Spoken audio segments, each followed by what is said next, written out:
मित्रांनो, तुमचं पुन्हा एकदा GB स्टोरी टेलर या यूट्यूब चॅनलवर स्वागत आहे। आजच्या आपल्या गोष्टीचं नाव आहे मोबाईल। लेखक तृप्तेश। पण गोष्ट सुरू करण्याआधी जर कोणी या चॅनलवर पहिल्यांदाच आलेले असाल तर त्यांनी ह्या चॅनलला सबस्क्राईब करायला विसरू नका। चला तर मग अजिबात वेळ न घालवता गोष्टीला सुरुवात करूया।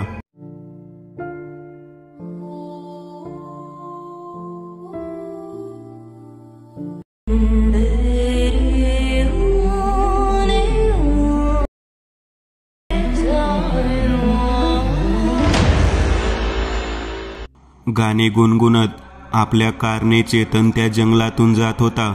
रात्रीची वेळ। यावेळी अशा जंगलातून प्रवास करणे म्हणजे थ्रिलच। त्याला असा जंगलातला प्रवास फार आवडे। त्याची तर एक रात्र जंगलात कॅम्पिंग करायची इच्छा होती, पण त्याचे मित्र डरपोक होते। खरंच यार, काय बकवास लाईफ आहे। मित्र आहेत तर तेही डरपोक। असे मला माझ्या स्वभावाशी मिळते जुळते मित्र का नाहीयेत? माझ्या नशिबातच असे मित्र का यावेत? फक्त एक औपचारिकता म्हणून बोलतो त्यांच्याशी, या जगात एकटे पडायला नको म्हणून। तो स्वतःशीच म्हणाला। त्याचे कॉलेजमधले 6 मित्र हे सगळेच अभ्यासू। त्या 6 जणांमध्ये हा 7वा जरा वेगळा होता। याच्या मते फक्त अभ्यास करणे चुकीचे आहे।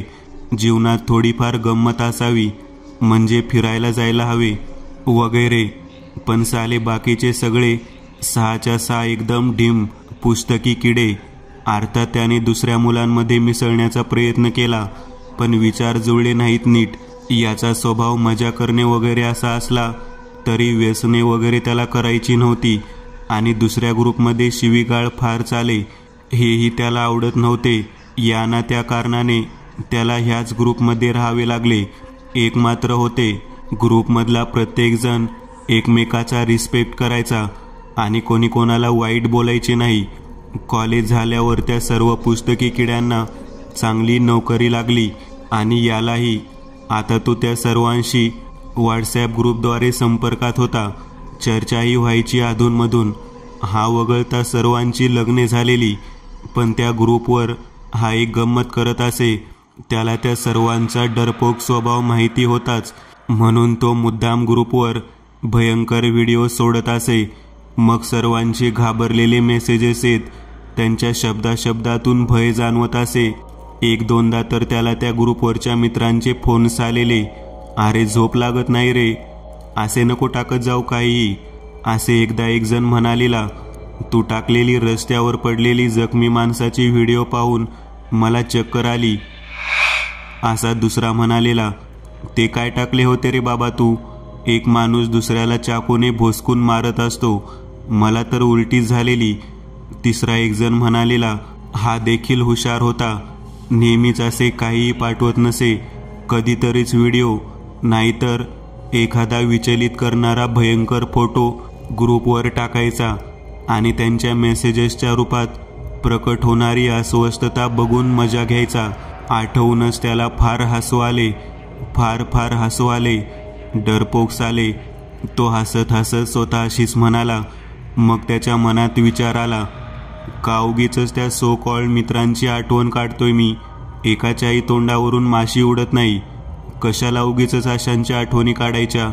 मग त्याने आजूबाजूला बघितले। जंगल, त्यातून सापासारखा वळवळत गेलेला काळा कुळकुळीत रस्ता, दुसरी कोणतीच गाडी नाही, एकांत, फुल स्पीड। मग त्याने गाणे सुरू केले, आवाज पूर्ण वाढवला। आवाज कानातून डोक्यात शिरला। म्युझिकचे एक स्वर रक्तातला जोश वाढवित होते, तसा गाडीचा वेगही वाढत होता।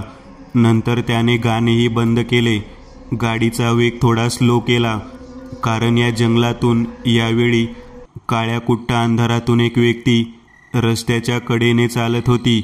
मानले बुवा पठ्ठ्याला, इतका एकांत आणि आसपासची गर्द झाडी, भीती नसेल वाटत का याला?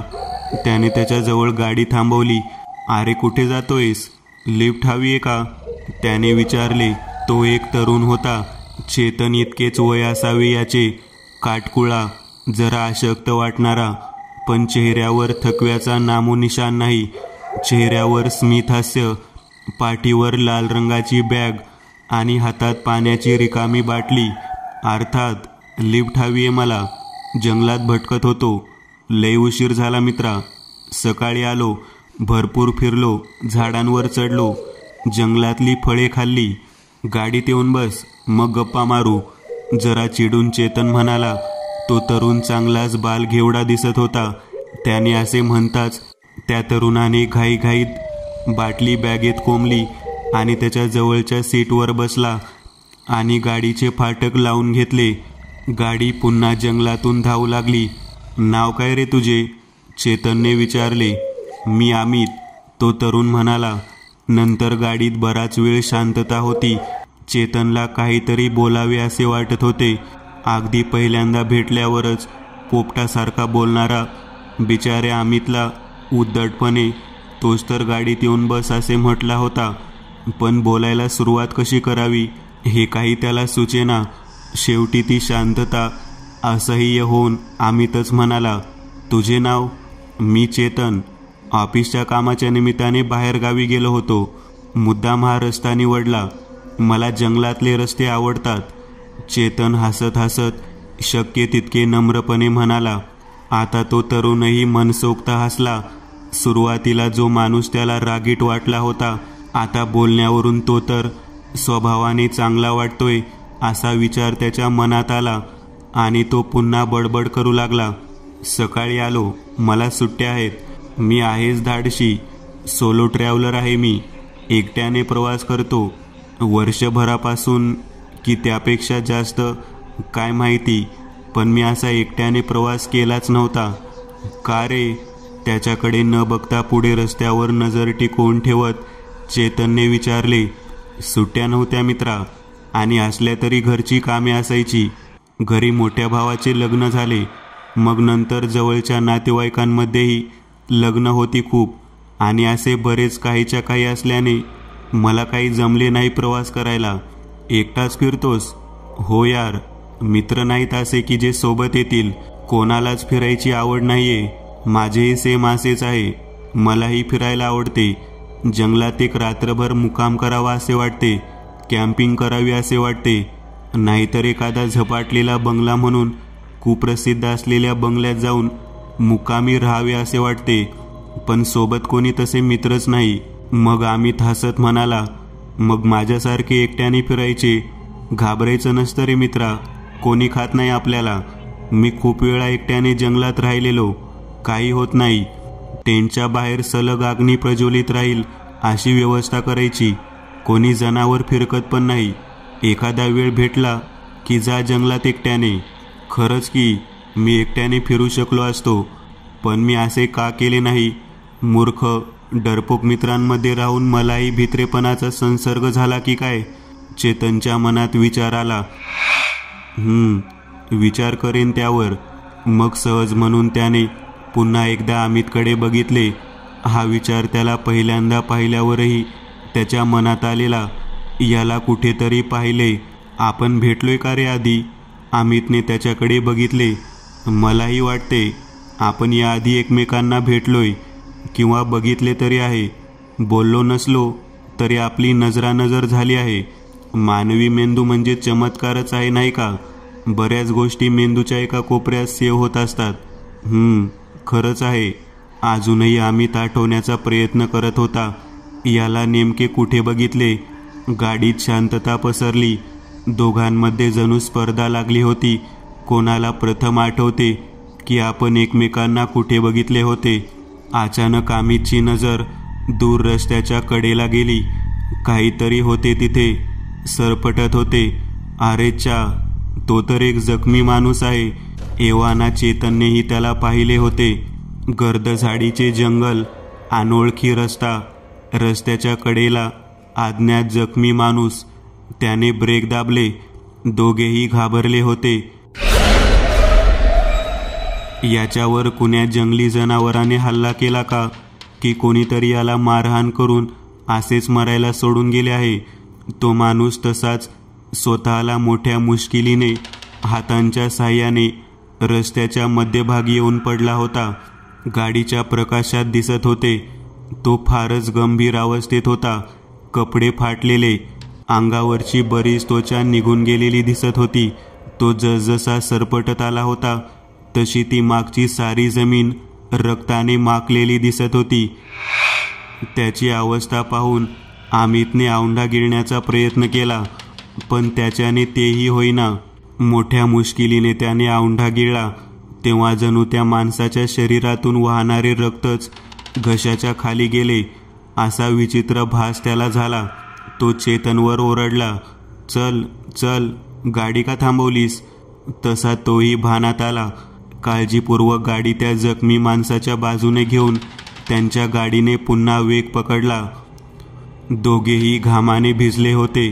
अमितने तर पाण्याची सारी बाटली रिकामी केली. कोण होता तो? असेल कोणीतरी, मरू दे, चेतन म्हणाला. गाडीत स्मशान शांतता पसरली. हे असले दृश्य दिवसा दिसले असते तर काही वाटले नसते, पण आता इतका अंधार आणि असे दृश्य, अर्थात दोघांचे मन विचलित झालेले. मग जरा ती शांतता घालविण्याच्या हेतूने चेतनने विचारले, तू इतका जंगलात एकटा भटकतोस, कधी विचित्र अनुभव आलेत? अमितने त्याच्याकडे बघितले. आता आलेला अनुभव नॉर्मल होता का मग, असे बोलावेसे त्याला वाटून गेले, पण तो म्हणाला, आलेले. एकटे कॅम्प करून जंगलात राहणे सोपे नव्हे. कसे होते अनुभव, एखादा सांग. एकदा टेंटमध्ये झोपलो होतो. बाहेर दूरवर भयंकर आवाज आला. मी डायरेक्ट सरसर झाडावर चढलो आणि रात्रभर झाडावरच झोपलो. चेतनला जोरात हसावे की काय असे वाटून गेले, पण हसू दाबत तो म्हणाला, मित्रा, जंगलात आल्यावर जंगली प्राण्यांचे आवाज येणारच की. तो आवाज वेगळाच वाटला रे मला, अमित म्हणाला. चेतन विचारात पडला. अर्थात आतापर्यंत अमितने जे सांगितले त्या खोट्या बढाया असू शकत होत्या. त्याच्यात इतके जंगलात एकट्याने राहण्याची हिंमत आहे असे दिसत नव्हते. असो, बाकी तू सध्या काय करतोस? त्याने एका नामवंत कंपनीचे नाव सांगितले. तो त्या कंपनीत क्लर्कचे काम करत होता. पगारही बक्कळ मिळतो भावा. आठवड्यातून 2 दिवस सुट्टी असते. मग आम्हीच्या बढाया सुरूच राहिल्या. न जाणो का, पण त्याच्यावरची विश्वासार्हता केव्हाच संपली होती. एकदा तर बॉसने मला एक फाईल दिलेली. आता ती फार मोठी होती. म्हणे 2 दिवसात सारे काम झाले पाहिजे. माझ्याच्याने नाही झाले. तिसऱ्या दिवशी बॉस ओरडायला लागला. त्याला सरळ बोललो, हे बघ, माझ्यासाठी बाहेर खूप नोकऱ्या आहेत. लात मारतो या नोकरीला लात. बापरे, असे म्हणालास तू चक्क बॉसला? चेतनने आश्चर्यचकित होण्याचे नाटक करत विचारले. मग साला, समजतो काय स्वतःला? त्याने माझे पाय पडले आणि म्हणाला, भाऊ, राग मानू नकोस, माझ्यावर पण दबाव आहे. चिडतो कधीतरी. वाव, तू तर फारच ब्रेव आहेस. खोटे कौतुक करत चेतन, आहेच मी. माझे 1-2 मित्र आहेत. साले इतके डरपोक. त्यांना 1-2 व्हिडिओ पाठवले तरी त्यांची फाटली. एकतर मी पाठवलेला व्हिडिओ पाहून आजारीच पडला. आमचाही ग्रुप आहे, त्याच्यावर मीही असेच कधी कधी मनाला विचलित करणारे व्हिडिओ टाकतो. त्यांचीही फाटते. तुझ्यात आणि माझ्यात इतकाच फरक आहे की तू ग्रुपवर टाकतो आणि मी मोजक्या 2 डरपोक जणांना पर्सनल. एकदा तर बोलता बोलताच अमित शांत झाला. यावेळी पुन्हा रस्त्याच्या कडेने कसाबसा रांगत जखमी अवस्थेत एक जण येत होता.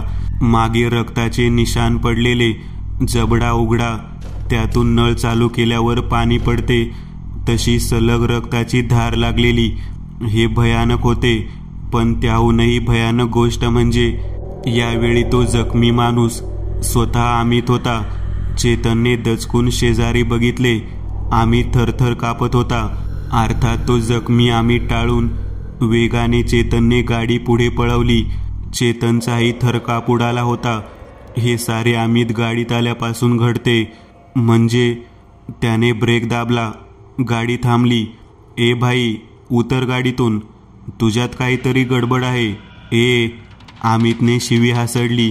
त्याची भीती जाऊन ती जागा रागाने घेतली होती. तुझ्या बापात गडबड असेल म्हणून त्याने असा नग आणला या जगात. गडबड आहे असे मला म्हणतोस? मला स्वतःच्या हाताच्या मुठी घट्ट आवळत तो त्याच्यावरच ओरडला, ए अवकातीत राहा, तुझा बॉस नाहीये मी की तुझे ऐकून घेईन. तू गाडीत बसलास तेव्हापासून सारे सुरू झाले. आधी जखमी माणूस दिसला, आता मगाशी तर तूच जखमी अवस्थेत दिसलास.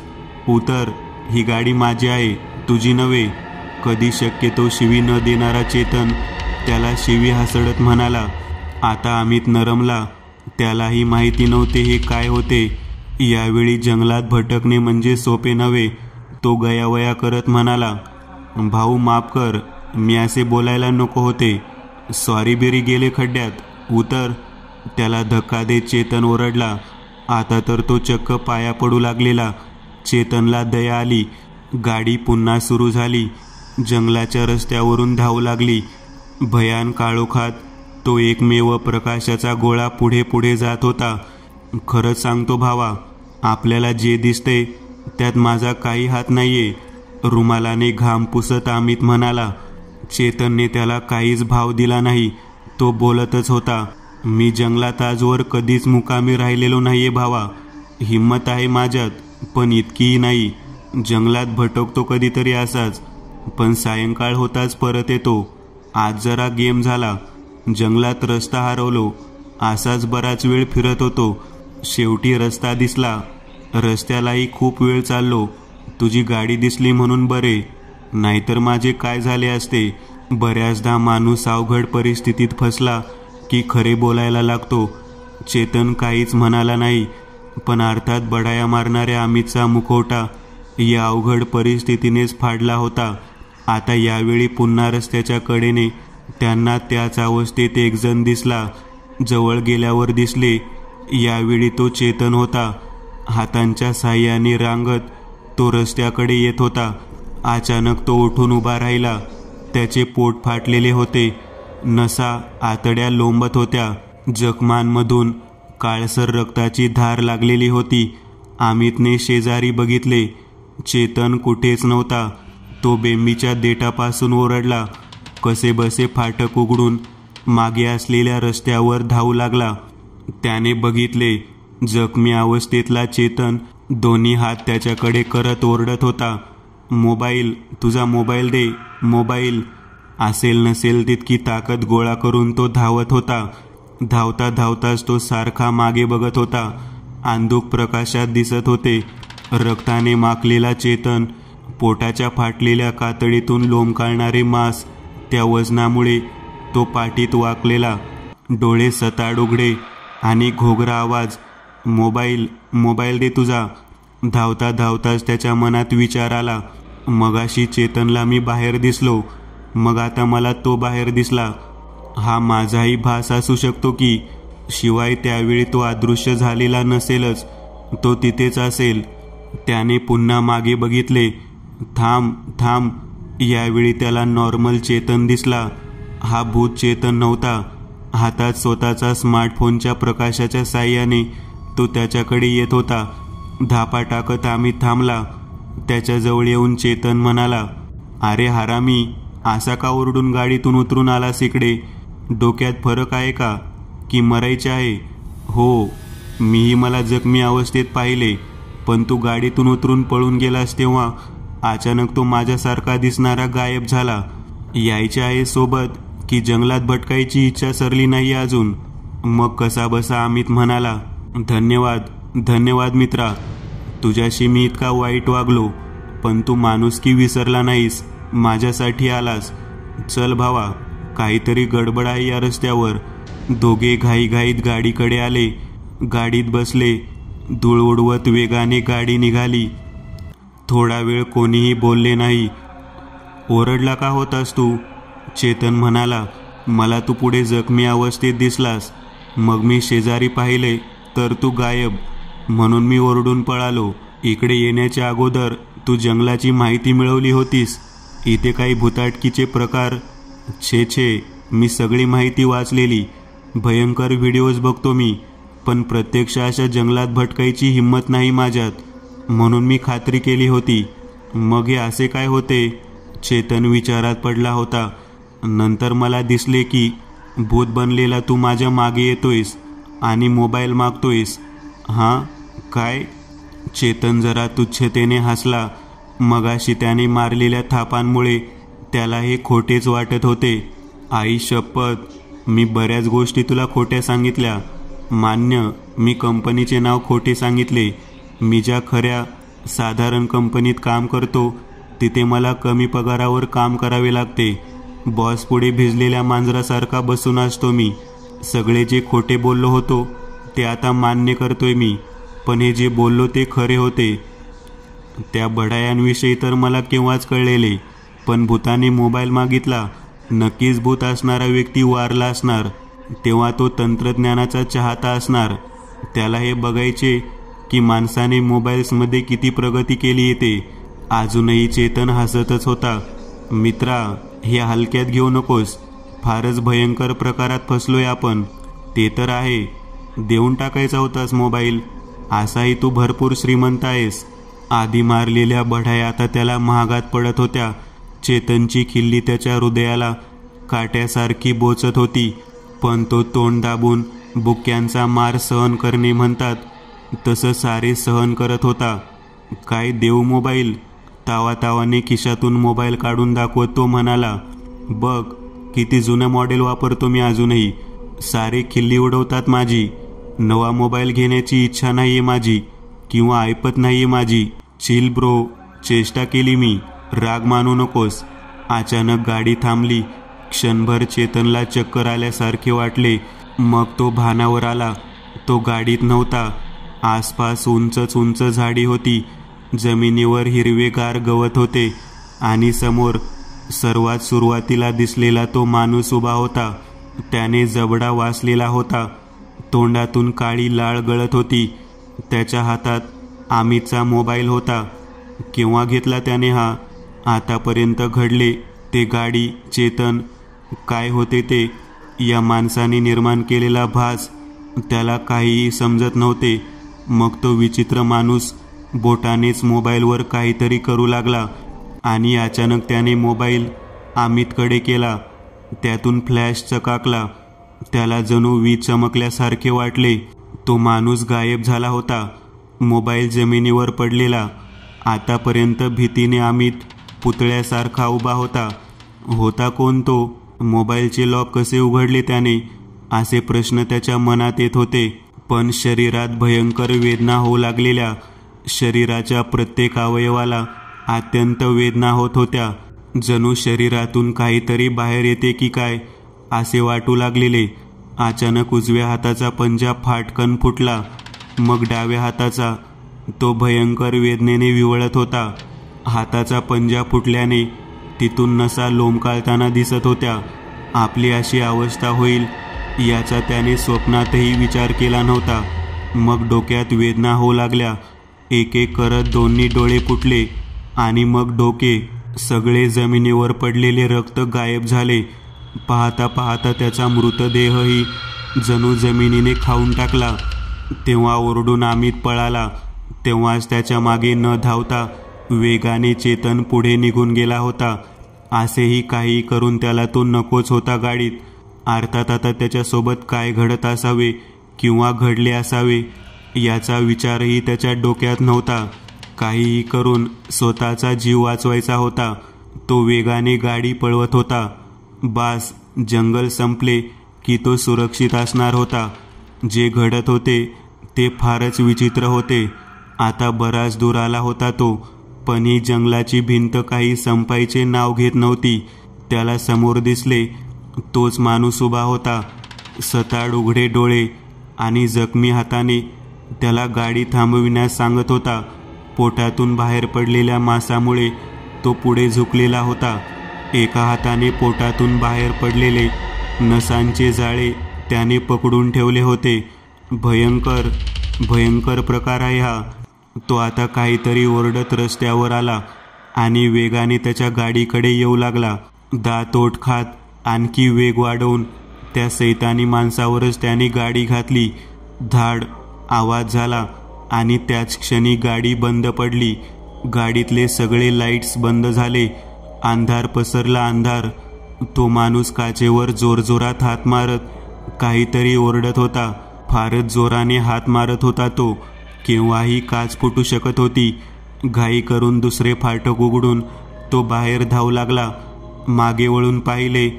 तो माणूस अपेक्षेप्रमाणे त्याच्या मागेच ओरडत येत होता. मोबाईल मोबाईल दे तुझा.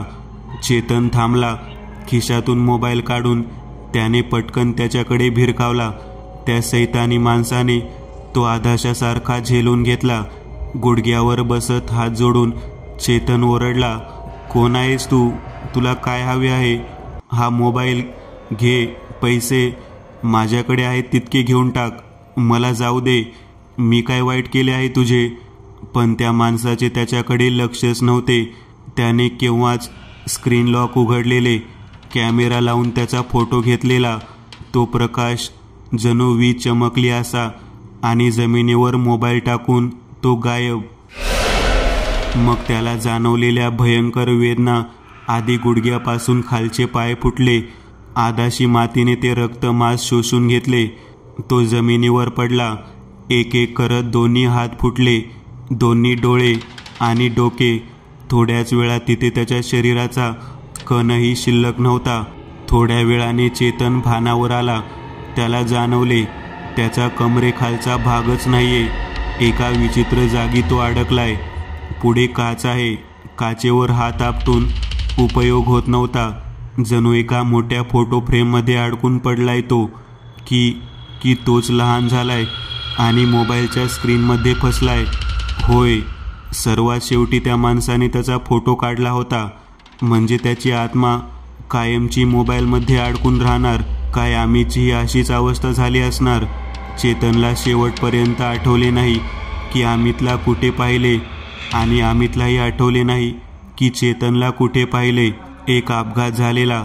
बाईकवरून एक माणूस पडलेला. दिवसाची वेळ. रस्त्यावरून रक्ताचे पाट वाहत होते. तो माणूस तरफडत होता. गर्दी जमली, पण एकाने त्याची मदत केली नाही. माणसे काय मरत राहतात. फोटो काढून ते वेगवेगळ्या ॲप्सवर पाठवणे गरजेचे असते. अशी रस्त्यावर मरत असलेल्या माणसाचे फोटो काढायची संधी वारंवार थोडीच भेटत असते. सगळे फोटो काढत होते. त्यांच्यात उभे असलेले चेतन आणि अमित तर चक्क हसत होते. त्यांच्या मनात जेव्हा हे फोटो मित्र बघतील तेव्हा त्यांची भीतीने काय अवस्था होईल हे सुरू होते. म्हणून ते हसत होते. तो माणूस असाच मरून गेला. कोणी थोडीफार मदत करायचा प्रयत्नही केला नाही. त्या दरम्यानच दोघांची नजरानजर झाली.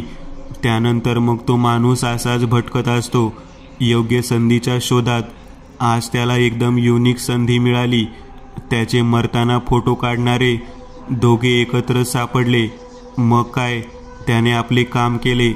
मरताना त्यांनी याचे फोटो काढले आणि याने त्यांच्याच मोबाईलवरून फोटो काढून त्यांना भयंकर मृत्यूदंड देऊन त्यांच्या आत्मा मोबाईलमध्ये एका फोटोच्या स्वरूपात कैद करून टाकल्या. कदाचित तो मोबाईल कुणाला सापडेल, कदाचित पोलिसांना लॉक उघडले तर त्यांना भयभीत अवस्थेतले दोघांचे शेवटचे फोटो त्यांच्याच मोबाईलमध्ये दिसतील. बस, पोलीस तपास करतील पण काही निष्पन्न होणार नाही. पण ते दोघे ओरडत राहतील.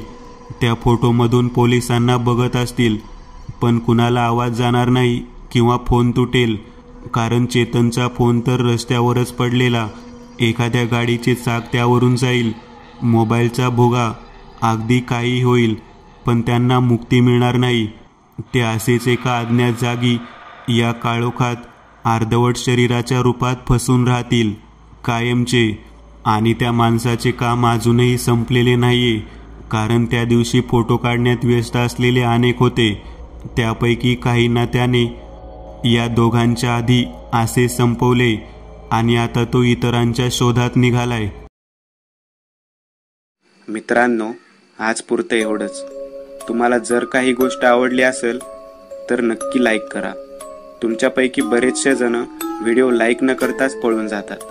पण हा जर व्हिडिओ तुम्ही लाईक केला तर मला जरा बरं वाटेल आणि असेच भारी भारी व्हिडिओ बनवायची माझ्यात एनर्जी येईल. त्यामुळे नक्की लाईक करा. आणि अजूनही कोणी या चॅनलला सबस्क्राईब केलेलं नसाल तर लगेच सबस्क्राईब करून टाका. आणि बाजूची घंटी ती मात्र दाबायला विसरू नका. देवाची घंटी आहे ती.